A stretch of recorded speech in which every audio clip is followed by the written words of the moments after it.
What was hot in 2023? It's coming up on the Teaching Literacy podcast.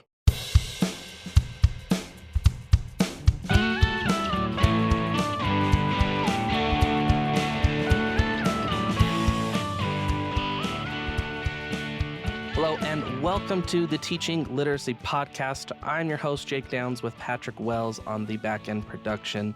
This is the show where we work to bridge literacy research into practice, and I'm very glad to have you with us for this episode. If this is your first time and you enjoy the show, I would appreciate leaving a review on Apple Podcasts or wherever you receive the content. That will help others find the show. And if this isn't your first episode and you've been around a while, I'd appreciate if you'd share the episode with a friend or colleague that you feel may benefit. And there is plenty in this episode to share. My guest today is Dr. Evan Ortlieb, and we are discussing the results of the What's Hot in Literacy survey for 2023. This is a survey that began with Dr. Jack Cassidy clear back in 1997 and has been conducted every year since then. Currently, Dr. Ortlieb conducts the study in conjunction with Dr. Stephanie Grote-Garcia.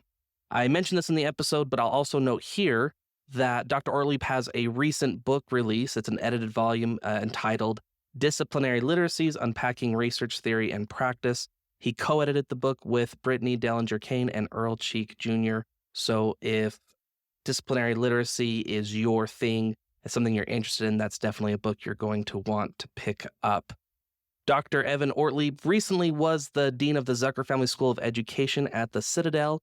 However, at the time of this recording, he was changing positions and he will be the Dean in the College of Education at South Dakota State University, and we wish him the best of luck there. It sounds like he's going to be doing great work. This is a fun episode where we cover a lot of ground. After the episode, make sure to stick around for Jake's take on the topic.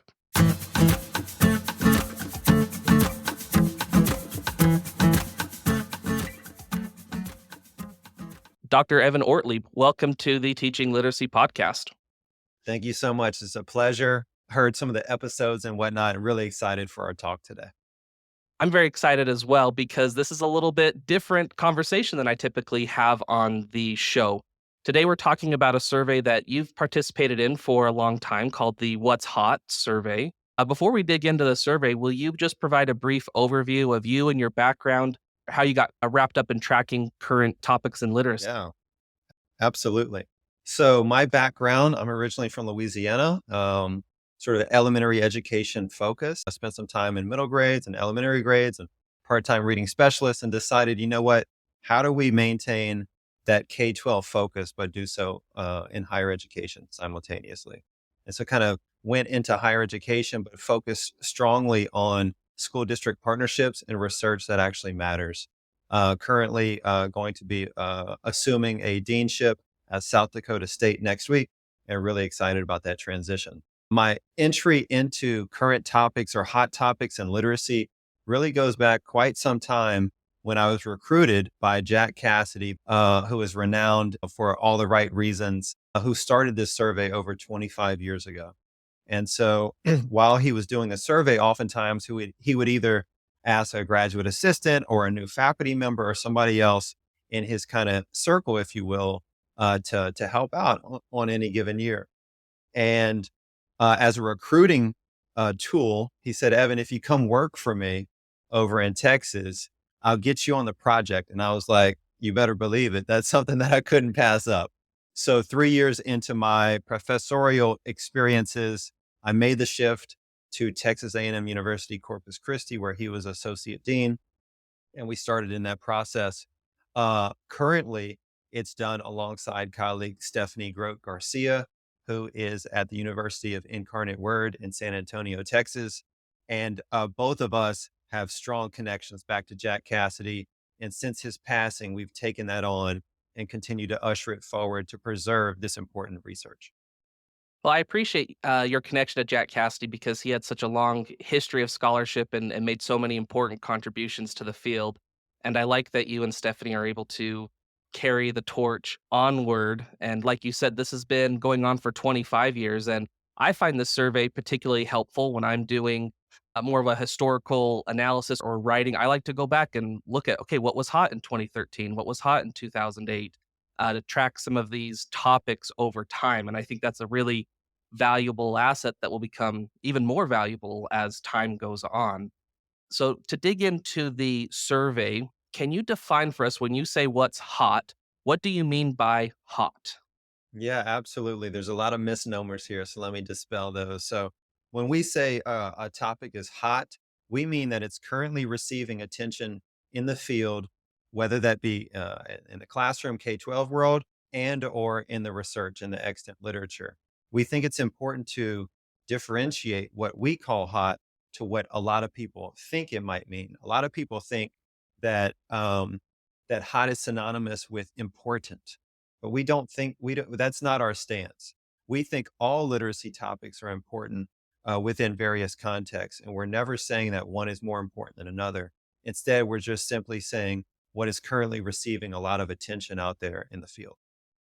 That's a really important distinction because attention is quite a different construct than importance. And if you watch the field over the last, 25 years with this survey, there have been important shifts that have occurred that changed where the spotlight is shining. But that doesn't mean that research has stopped or paused in these other areas. It doesn't mean that classroom practice has accelerated or been discontinued. It just means where is the spotlight shining.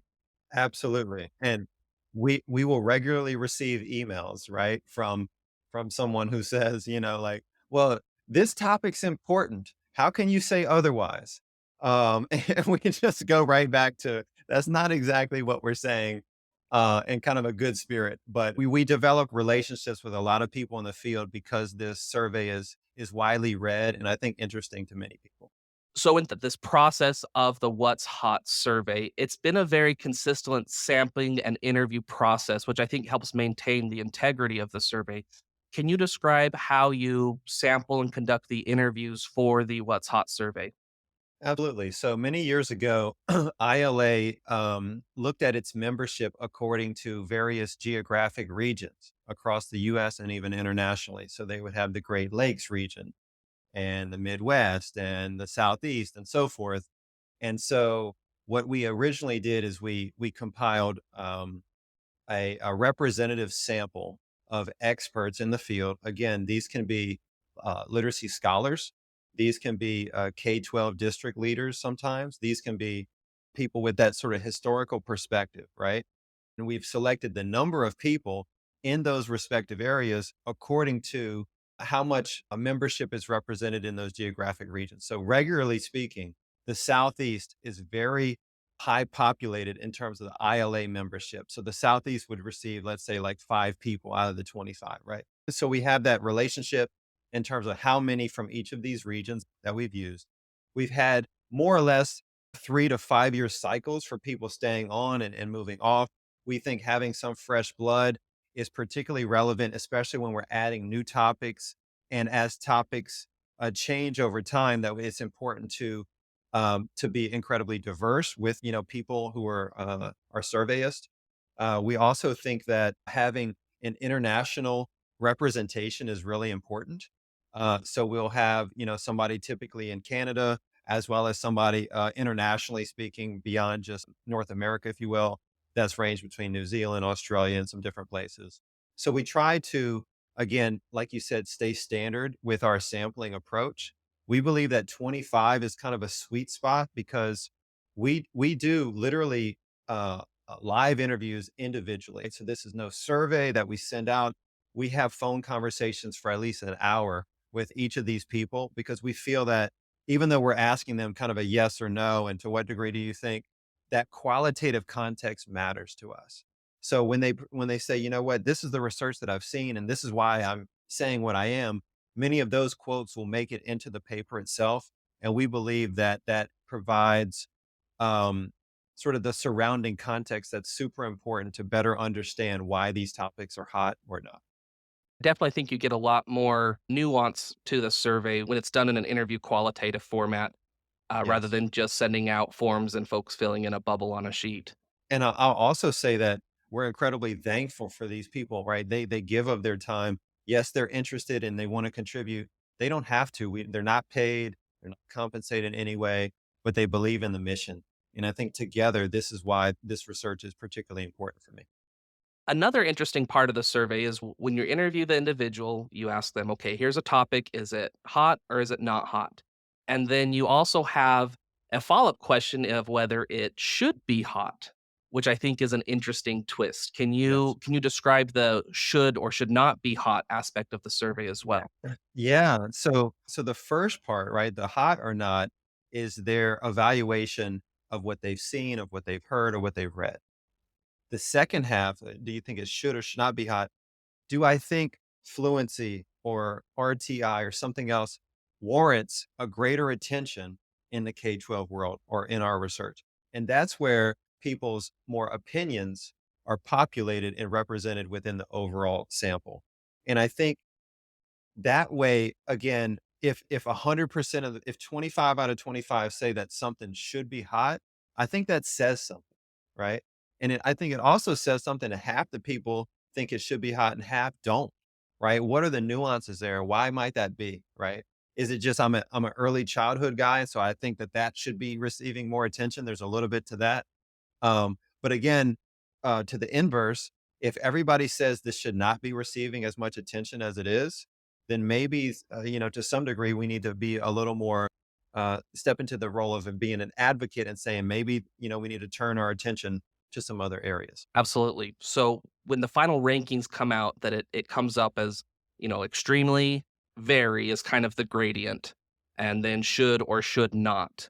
And that just depends on what percentage of folks are in agreement that something should or should not be hot. Yes. So those thresholds, right?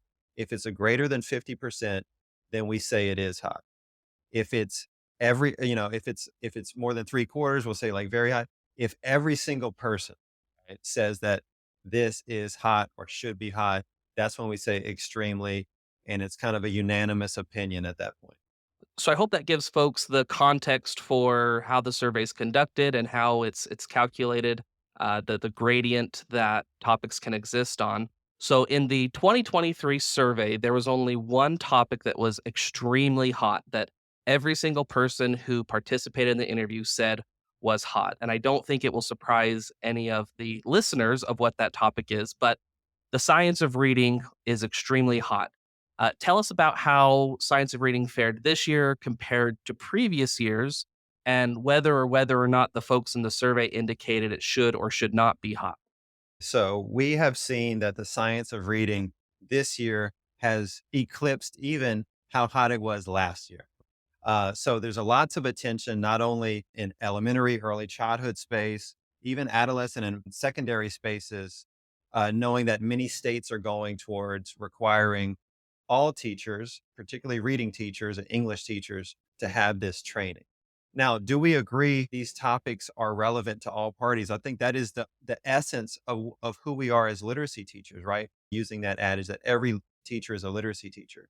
I think some of the reasons why this has garnered increasing attention is that it is a morphological shift, if you will, right, to some of the practices when a lot of these teachers went through their teacher preparation programs in the 90s in particular, even early 2000s, right?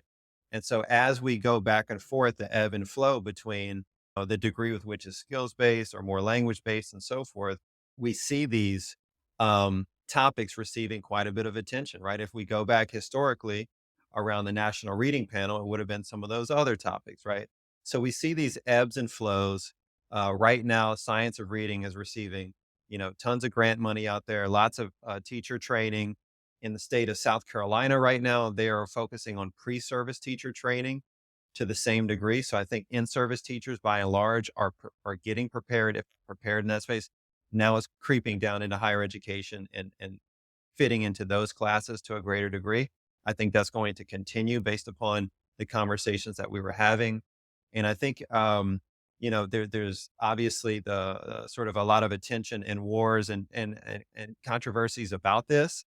I think my stance on this is that what is it that we can learn from topics that maybe we didn't actually, learn a whole lot about when we went through our respective programs. And so I always try to keep an open eye and an open ear to those possibilities. There's a lot in the letters training and those other sorts of things that I wasn't as familiar with as I probably should have been.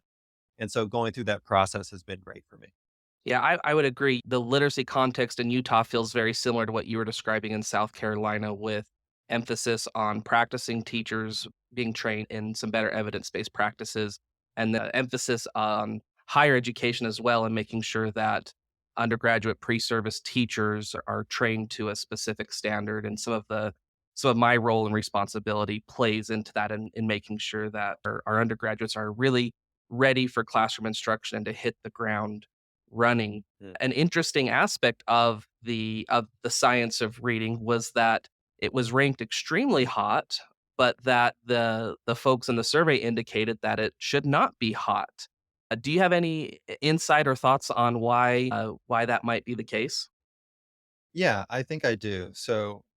Um, what typically happens if something receives a ton of attention, no matter what the topic is, for a year, 2 years, 3 years, such as the science of reading, there will be people who think we can only focus on X number of topics at one time.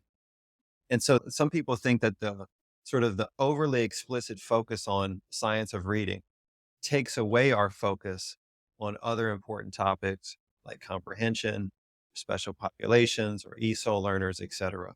And so I think what people are insinuating and explicitly saying is we can't forget about some of these other cornerstones within best practices of literacy, even if we're focusing on SOR over here. On the bottom of the episode, we'll go through some other aspects of reading line by line, and listeners will hear that many of them, the folks on the survey indicated, were not hot. But there's plenty of folks out there that would say, "Oh, well, but that is part of the science of reading," or maybe that is outside the science of reading." And that's the terminology. Sometimes I think can be problematic because folks sort of on the inside or on the outside of the science of reading, they probably don't have a common definition, a line by line, of what the science of reading is. And I believe it was Melanie Kuhn I saw on a Twitter thread mentioned about how sometimes the terminology we assign things is problematic and makes the field appear more divided than it actually is. No, I agree with that. I think there's some elements where certain organizations or players like news, and news is captivating when it catches your attention, right? And what catches your attention, something bad happened, something good happened, a war going on, et cetera, right? And so if it's not sort of overly hyped up, if you will, then kind of it won't receive that attention. So I think by and large, there have been a lot of parties weighing in that said we have to hype it up to here in order for some topics to actually receive the attention that they feel is merited. Yeah, yeah, absolutely. So, science of reading was the only extremely hot topic. There were several very hot topics. Let's dig into those. The first one was dyslexia and other specific learning disability. Why is dyslexia hot right now, and how is that different than previous years? Yeah, so I think the International Dyslexia Association in their work to get this topic a greater level of attention has been very successful. There's been a lot of focus on how do we serve particular populations to a greater degree, knowing that in all honesty, many of these groups have been marginalized over the years. Again, I go back to our teacher education programs. I remember I took that one special ed class and I remember we covered dyslexia in 1 week, right? And so to what degree could I serve that third grader with whom I taught who had dyslexia? And the answer is very unlikely, right? And so I think there have been a number of grant possibilities, private donations. We've even received some here where people say, you know what? Thanks to having money or something else, my kids were able to get help. But I want to do something so that everybody can have a chance, regardless of their, family income level and so forth. And so I think greater attention through professional development of in-service teachers, counselors, and educational administrators is needed on this topic. Because if you think about dyslexia from, let's say, a multifaceted way, we need to know more about what is it and what is it not. We need to dispel sort of those rumors and, like you said, mixed definitions, if you will. How to assess it in a digital way, right? That's a lot of the work that's coming out now. What does actually interventions look like to be able to fit in? Like, let's say that you're dyslexic, but you're also English as a second language. What does that look like, right? Let's say you have dyslexia and other learning disabilities. What does that look like? How do you parse that out? And I think the last area where we're seeing a lot of attention related to dyslexia is around advocacy, and rightfully so. And so I think parents, if you don't have a strong parent advocate and teacher and so forth, you're unlikely to get those services that the next kid would who did. And I think rightfully so, we're spending a lot of time and attention on how do we craft these things together so that more people can better understand this topic and to better actually support their learners. Yeah, I think some of the framing that's happening right now is saying, to your point, that a student with dyslexia, adequate support should be the default and not the exception, and it shouldn't have to be that you have a lot of people in that student's corner in order to get that adequate support, that should be capacity that is just provided within the school system by default. And I see a lot of overlap with the science of reading movement there as well. Absolutely. In previous years, dyslexia hasn't been hot. Can you describe the wave that dyslexia is riding right now of when it's increased popularity over the last few years? Yes. Again, to your point, dyslexia has been a focus, but once the science of reading kind of came in, it really just took onto a rocket ship trajectory, right? I think these are intertwined in the years moving forward as well as right now. And so I think that the focus on each of those has helped out the other's cause. And I actually think that part of the reason is that dyslexic students haven't always received some of those phonological basics that they actually need, regardless of what grade level they're in, right? So if you have a dyslexic student in middle school, for instance, I'm curious as to what kinds of early literacy skills that they possess, they might struggle with, and so forth. And how do we think about those early skills, but do so using trade books of high interest? That's always the greatest challenge out there.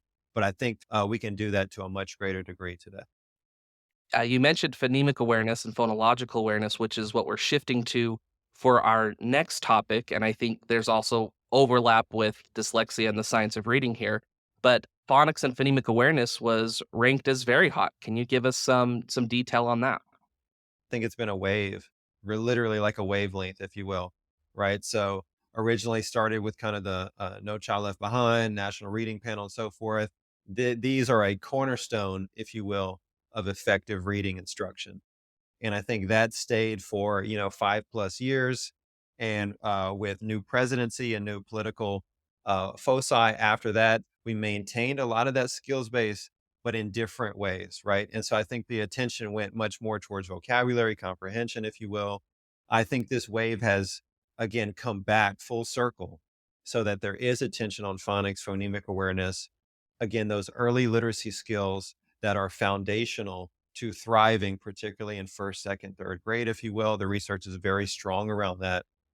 Again, surveyors noticed that these were focal areas not only in K-12 but also in a lot of the research. I think for a long time um, there was a dearth of new research related to phonics and phonemic awareness. We're seeing a rebound of that in the last couple of years as well.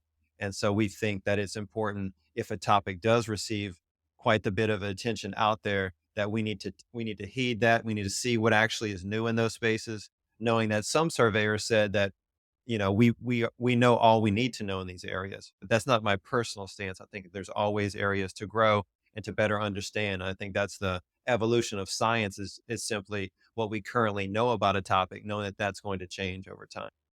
What I found interesting with phonics and phonemic awareness is it was on the original What's Hot survey in 1997, and this is right on the cusp, just right before NRP and No Child Left Behind, and for those first few years, it wasn't hot, if I Yeah. remember right, and then after NRP and No Child Left Behind, it had a wave, and then when talking about Common Core 10 years ago, it sort of dropped back down, and then now it's cresting back up.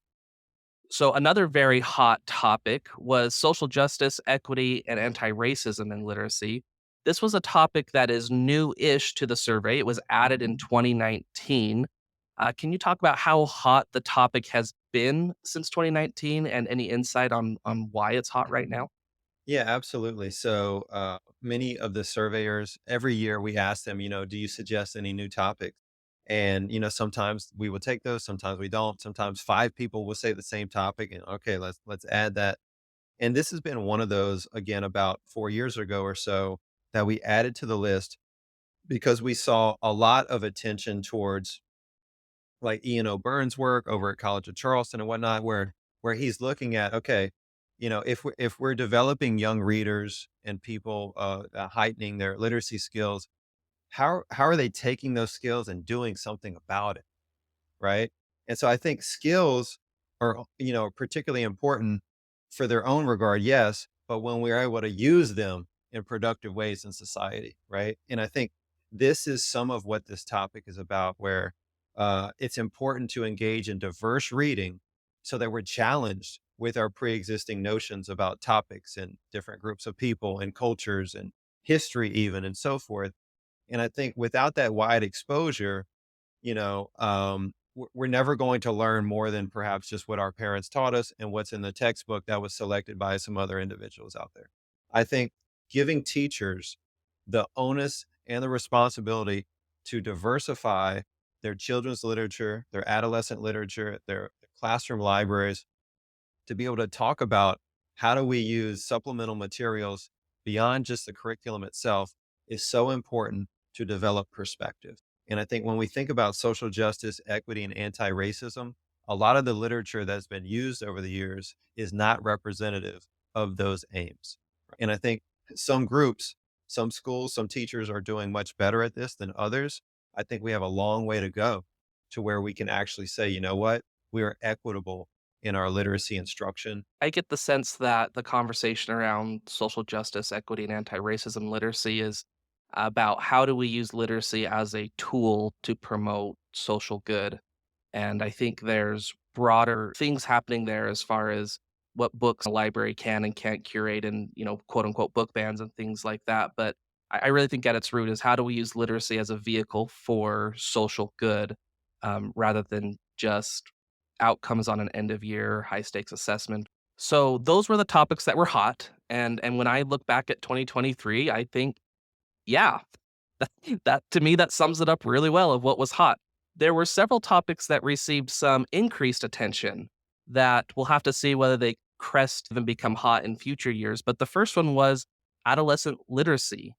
This topic was hot for a lot of years, and then it hasn't been hot the last few. Can you talk around the increased attention around adolescent literacy?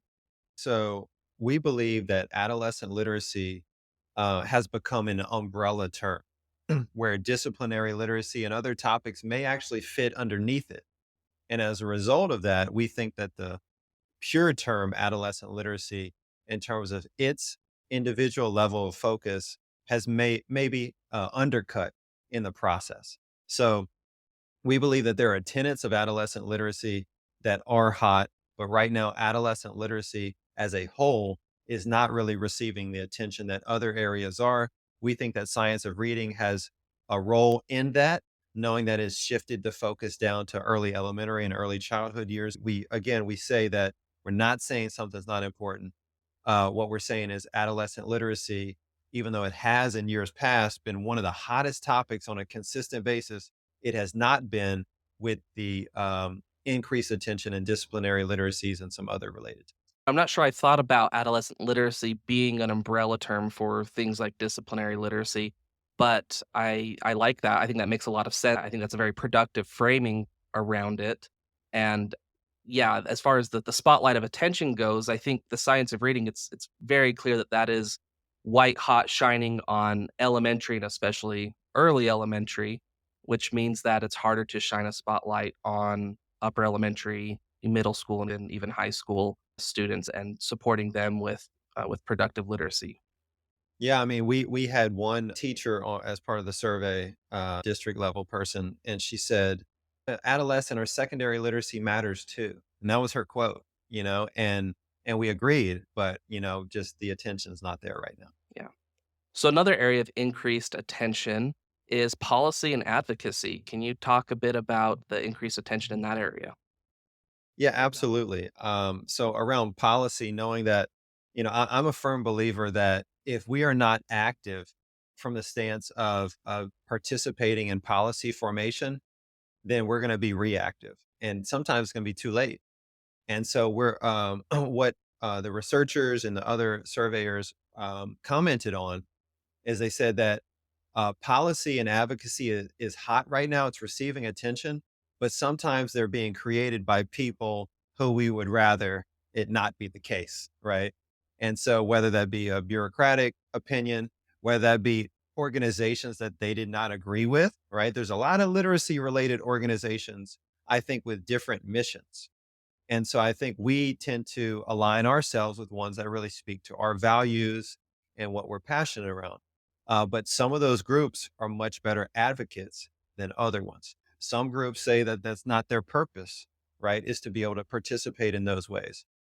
And so knowing the policies guide teachers, sometimes shackle teachers, it depends on the system, that they thought that there's a lot of focus right now from teachers, from school leaders, and from researchers alike around policy and the need or the existing degree with which some groups advocate on their behalf. Yeah, absolutely. At the end of the day, policy does so much to shape how practices are enacted Yes. within the classroom. And sometimes policy can be a very, I don't know, crude might be too crude of a term, but it's not a scalpel sometimes. And so that has both benefits and drawbacks. But when I look at everything on the hot list, science of reading, dyslexia, phonics and phonemic awareness, social justice, equity, and anti-racism, obviously strong advocacy Yes. happening by organizations in each of those areas. But going down that list, I can think policies around the country and especially here in Utah on each of those as well. So I think that speaks to us as folks who care about literacy being actively part of our democratic system and trying to shape Yes. policy in a way that's going to be productive and supportive for our teachers and especially our student learners. Yes, we thought that those 2 terms go together. There's some survey participants who wish that we had separated them, but we feel that it's really the one-two punch that makes a lot of those decisions and impacts on what it means to be a successful K-12 teacher or even higher education personnel.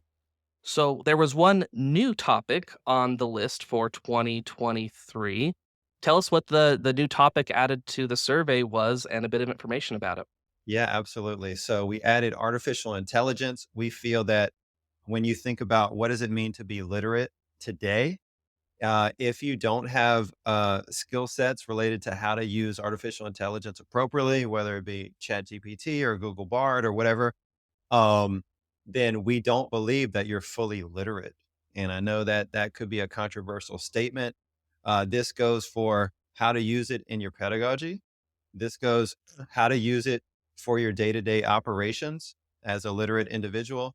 This goes for how we prepare students starting in the elementary grades to familiarize themselves with these tools so that they can learn as fast as we would like them, that they would add this skill set and that they could delve into disciplinary literacies accordingly.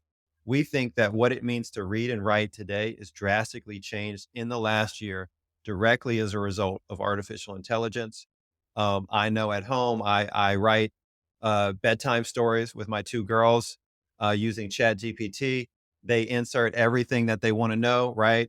Include monsters and alligators and bears, set it in Charleston, South Carolina, make it at a first grade reading level, write it in 250 words, have a conflict where dad is the protagonist, and boop, you hit the button and here's the story, right? And that's how we do some stories because you run out of, original thoughts at some point. So we see it not to replace what it means to be a teacher or a father in this case. We see it as a supplemental tool that is so valuable that we cannot ignore it. I love that idea. I hadn't thought about doing that for bedtime stories, but I'm going to use that. And you might have to start doing some of those for South Dakota just to kind of prime the pump there. Might be a little bit different landscape. Absolutely.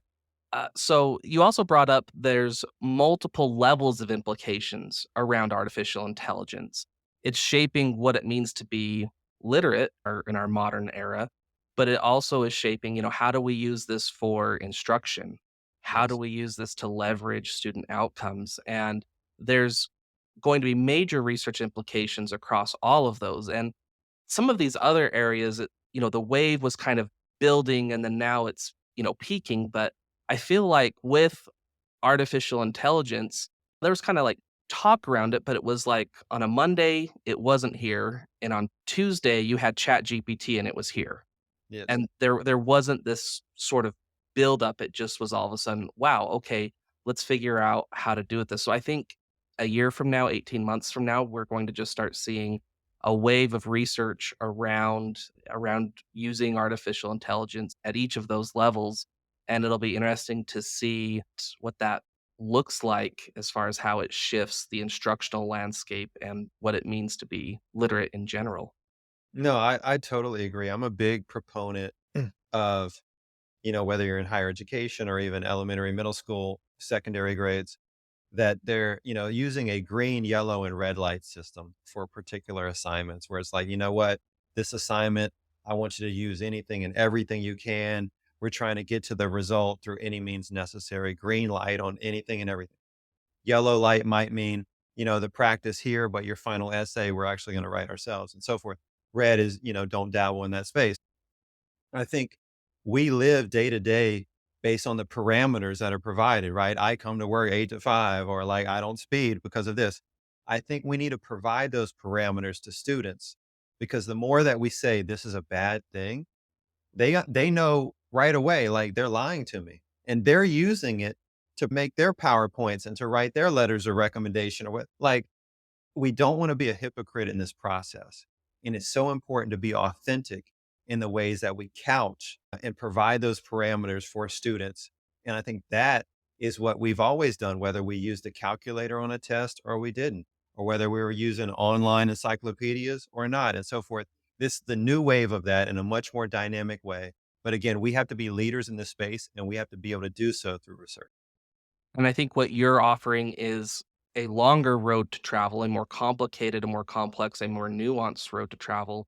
But I think that will benefit our students much more in the long run than just, nope, if you use GPT, it's cheating. Mhm.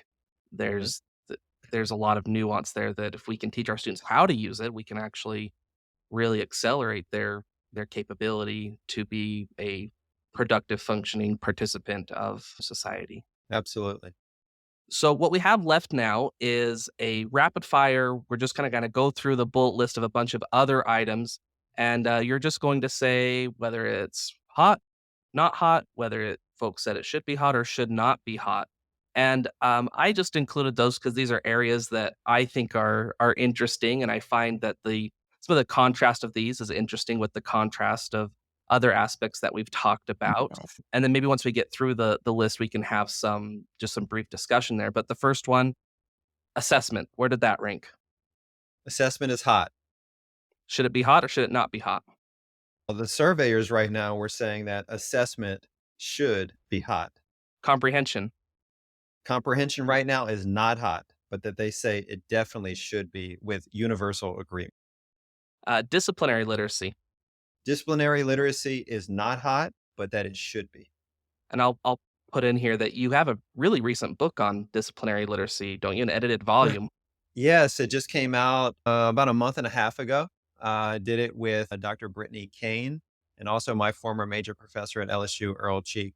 And this book actually delves into some spaces that have not been done before, such as like dance and art and some other areas that we think literacy actually exists.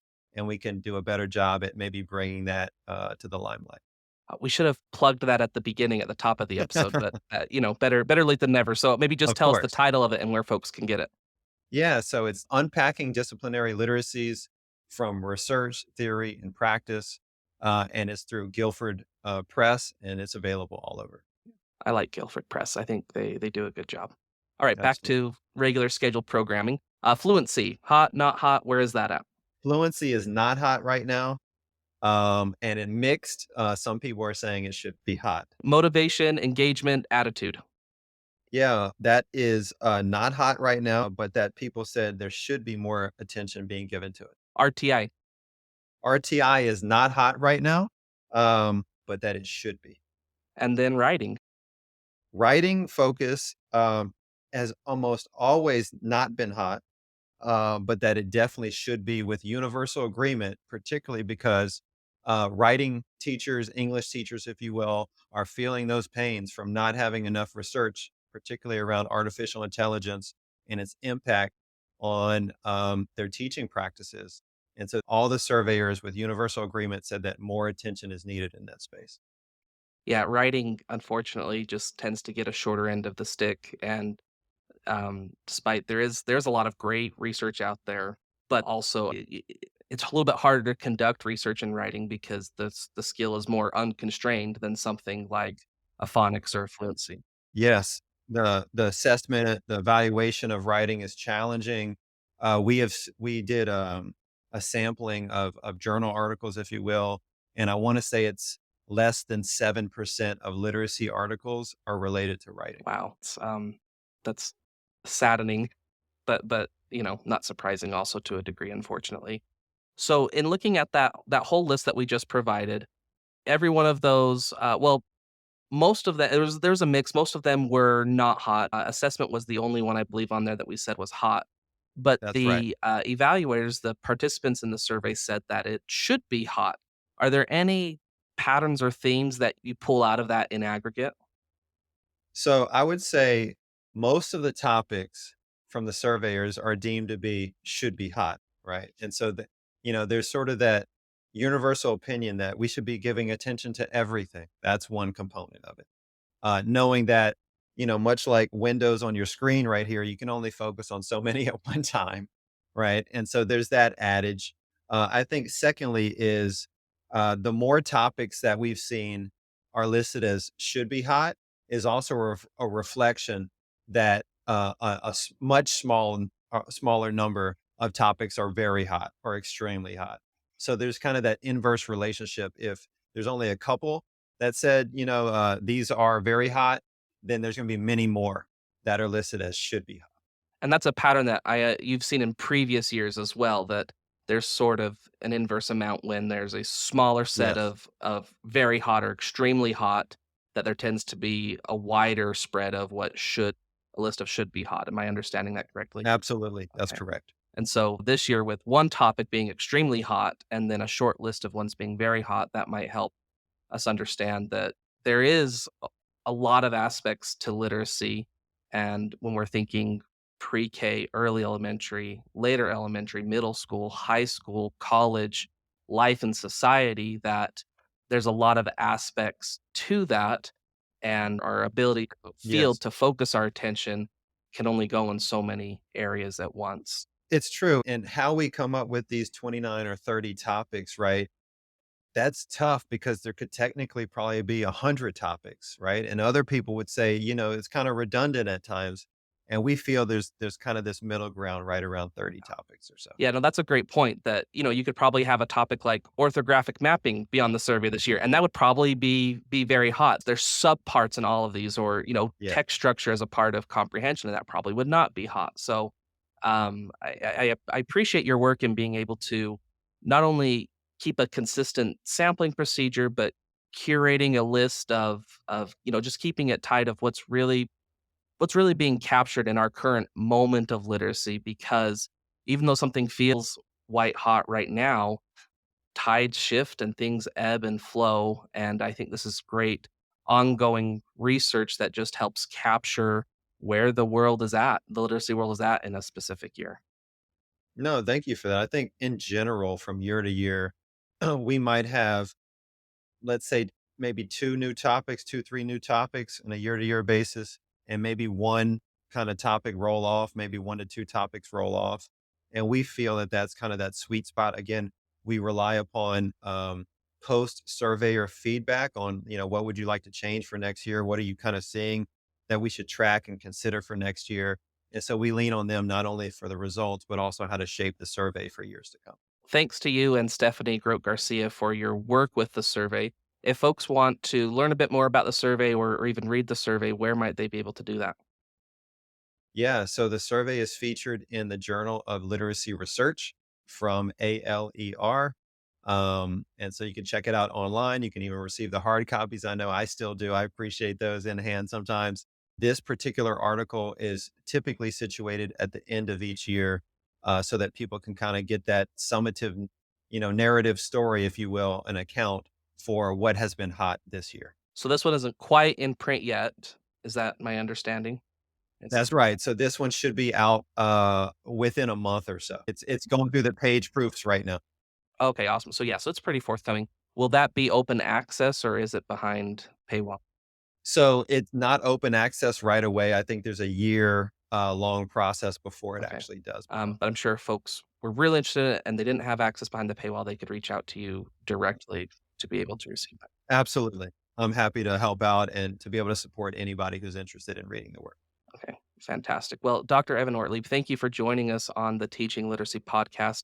Final question. When you look out over this literacy landscape, what is currently filling your literacy cup? For me, it's all about literacy with special populations. And what I mean by that, my upcoming role in South Dakota State and being able to work with Native American populations on 4 reservations across the state, rethink what does teacher education look like in a much more holistic way. That's number one. Number two is knowing that the sort of the population of the U.S. is changing with time. How are we changing to best embrace English language learners, English as a second language, if you will, and how do we see that as our core practice and not something that's that's not quite here yet, if you will. I think the last two is around exceptional learners, right? And how do we do justice for every student in our classrooms? And I think that also includes, as you know, gifted and talented learners as well, right? How do we push people forward and meeting them where they are, to use Barb Marinak and Linda Gambrell term from way back when? How do we meet students where they are to be able to bring them forward? And we do so through literacy. Fantastic. Dr. Evan Ortlieb, thanks for joining us on the Teaching Literacy podcast. You're welcome. My pleasure.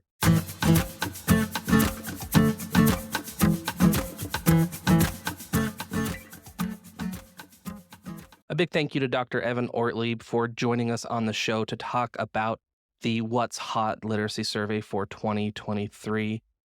My big takeaway from the episode deals with that inverse relationship that Dr. Ortlieb mentioned. If you recall, he said that years where there's tended to be a smaller set of very hot or extremely hot topics, that there also tends to be an inverse relationship with having more areas that the folks in the survey indicate should be hot. And what I think is interesting about that in our current literacy context is science of reading is the term that's white hot. But yet there's other terms like comprehension, fluency, RTI that folks would definitely say, oh, well, that's part of the science of reading.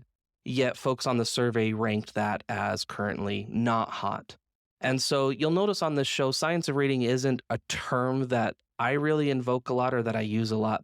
And it's not because personally I agree or disagree with the science of reading writ large.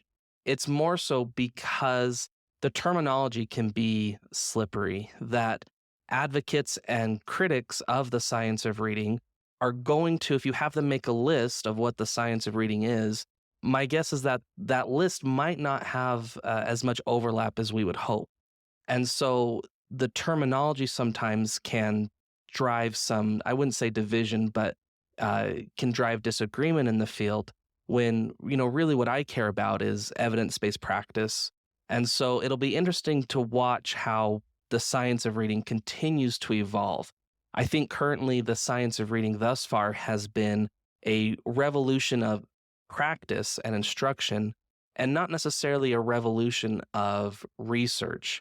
The science of reading movement really started with practitioner facing materials, podcasts and books for practitioners discussing practices that are currently happening in education and critiques around specific curriculum.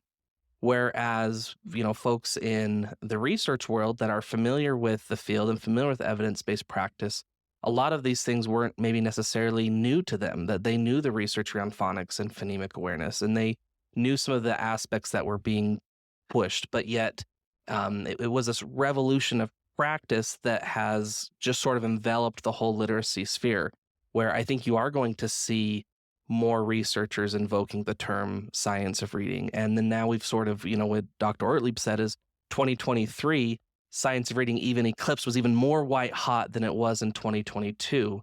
And I think what you're seeing now is it's coming to a policy level and systems change level.